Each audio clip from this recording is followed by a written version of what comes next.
I've got a fun project today, guys. So we're taking these new rims and tinting them matte black.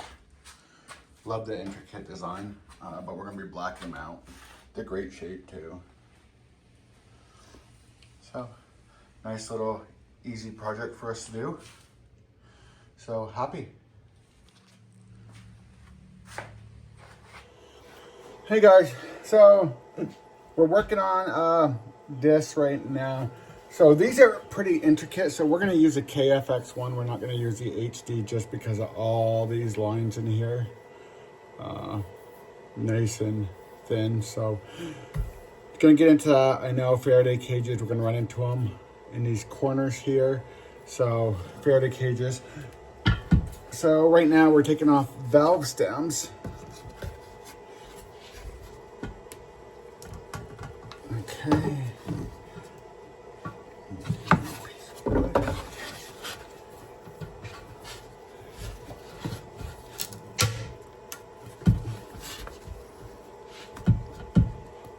Holy fuck.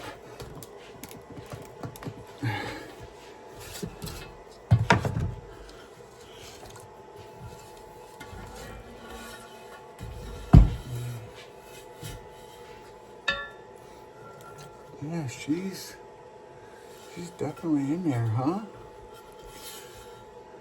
So, yeah, let's get this bitch off. Usually I have a smaller block that I put here and I don't have it, so I'm using these ones, which kind of suck. Because normally it's just like this and it just comes up. But it's not doing it for these.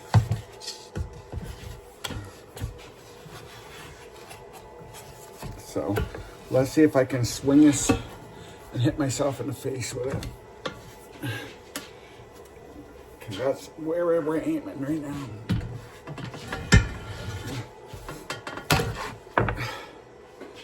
This is what we talk about. Got that one. We also got new hangers too. I'll show you when it comes time for that, where the new hangers are. So I just bought some stuff to make it a little bit easier for me. But these to go into your rim and hold your rim. But they told me, yeah, any rims they fit in.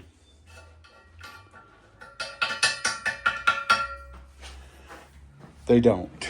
So not that only did I pay the money for them, I ended up having to screw a few of them up. If you look at them, I had to shave them all down, which kind of sucks because it just made the wall thinner right there, the wall thinner there, and I'm afraid they're gonna break. But I would just wish, if I'm told they're gonna be fine and they're gonna work on everything, that they did. But so I mean, I like it that it's gonna be a little footprint on here instead of a bolt mark, but I don't like that. They need to just make them smaller, or they've got to do it in production or whatever the right way. So on to chemical stripping these. Hey guys, so we're about to put the rims in acid.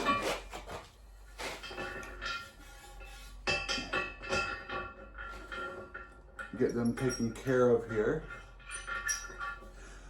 Just so you know, I don't know if it's going to come out before or after, but I bought a new breathing apparatus to try during powder coating and also during blasting.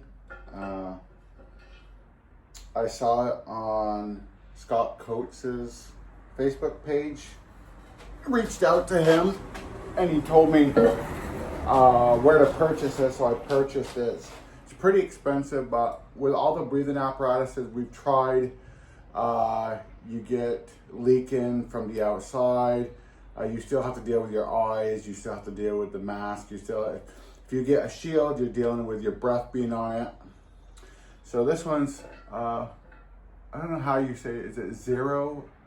I don't remember what it was, but that should be coming in soon. So I'll do a little review on that. It's just a little couple-minute video, just show you guys that, and then we'll test it and see how it does, because it would be a game changer for some of us backyard people.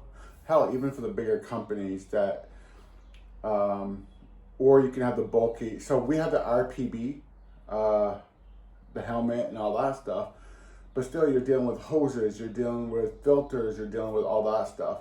Where this may be a quick throw on, take off system. So we'll check it out. So yeah, we are gonna get to these rims.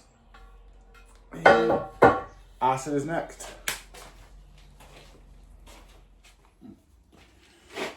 Hey guys, so we have rim strip here from Chemfear Corporation, I believe it's called. So we're gonna put the two rims in it. We'll see where it goes. Make sure if you have it at home, PPE. Sometimes we don't use PPE, and I do apologize because that's totally wrong. So if you ever see me doing it, don't do as I say, don't do as I do as I say. However it goes, you guys know. So because I get a lot of complaints on YouTube saying I should be wearing masks, but it's kind of hard to do these videos and talk while I'm wearing them. So okay, so we will use a mask. Shut up. We'll use a mask for this.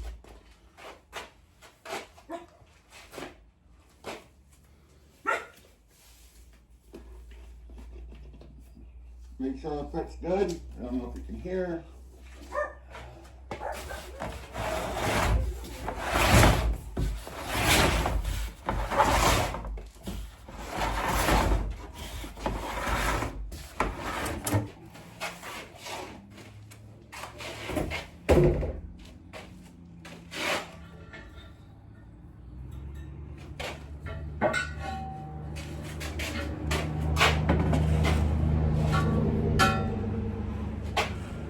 Okay.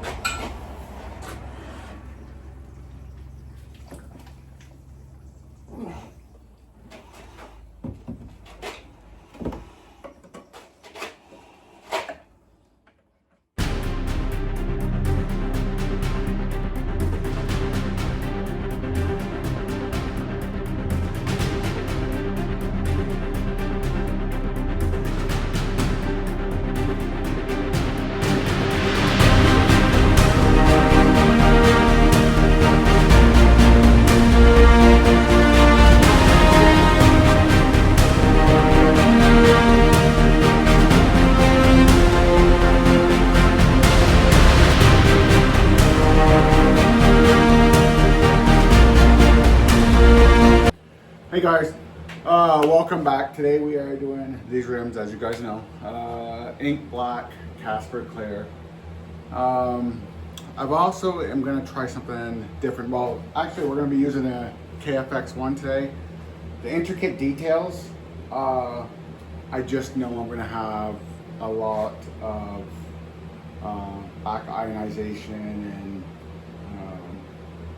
so I want to make it easier for myself, so we'll be using that. We'll use the KFX1 for the clear coat, of course, because we can stand back, turn up the powder, turn up the KV, and hit it that way, so that'll be fine.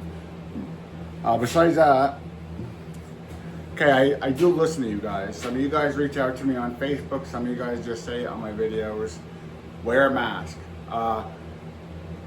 Normally I wear a mask when I'm doing these videos. I don't, because I talk during it. So bought this. I have some other masks that fog up. The other ones you can't really hear. I was watching Scott Coates do his videos, and he has one of these.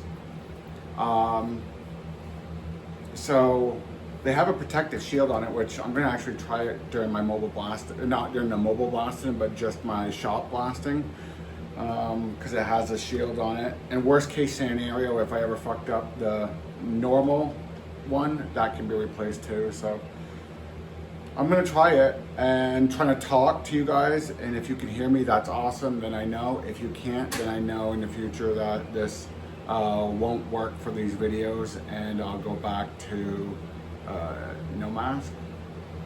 So we'll see. So a couple things, since I am gonna have that on.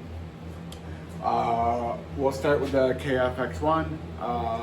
We will hit it with powder until it sticks. Once it sticks, with this we have all the settings too. We have the air, we have the powder, we have the KB and UA. So we have all the settings at a push of a button. It's not like the KKHD where you have to stop, you have to take the powder out, you have to touch the thing up against this, pull the trigger to get readings. You don't have to do none of that. It's all push buttons. So we'll adjust it. Once we do that, we will start with the back.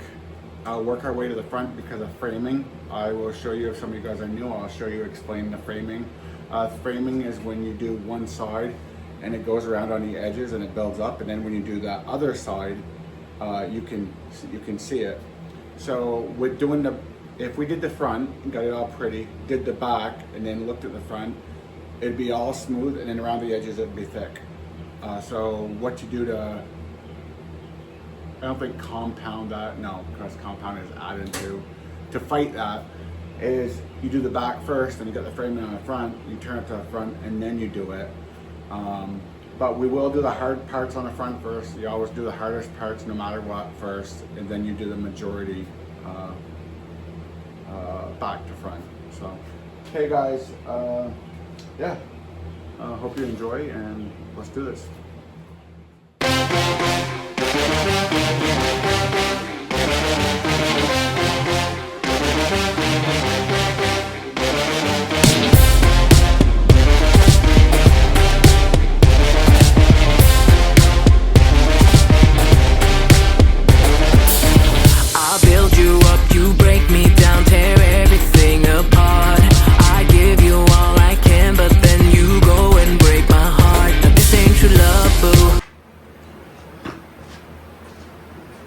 Okay guys, so we're going to do clear coat. The way I like to do clear coat, and it helps a lot with fish eyes. Like, if you get too close and you end up having the fish eyes, when you do the clear coat, as long as you stay back and do like a pool of powder, even with your KB up, it doesn't do the fish eyes. So we kind of do that. I know it's a waste of powder, but it's just a lot easier than having to deal with fish eyes once it comes out, or dealing with them right now. So, okay.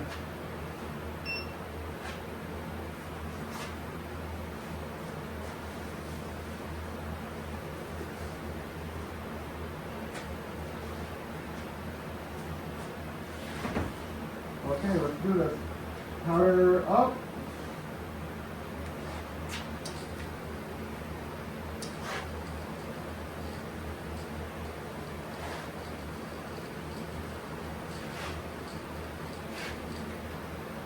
So we don't get the framing, we will do the back first. You can see the framing now, how the edges have white and the middles don't. If I left it like that, the edges would be different. So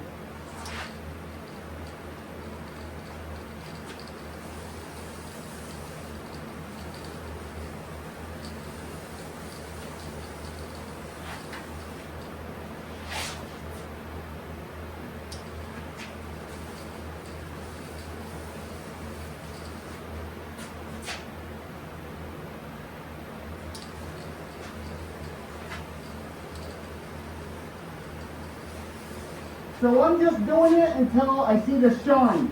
The coat underneath has a gloss to it, so I'll just go until I see no more gloss. You don't have to lay it on super thick.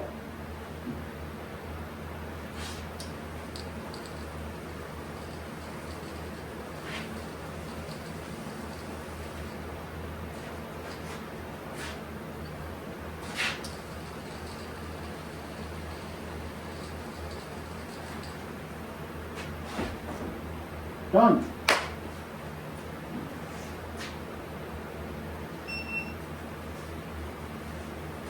Woo! That's done.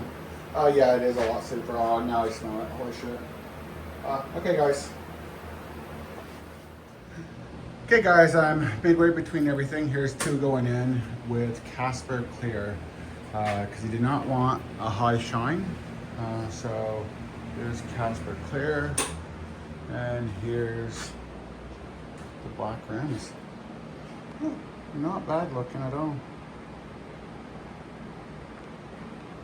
And these are the next rims we have. We have a few more sets of stuff a little bit everywhere, so I'll show you it all when it comes out.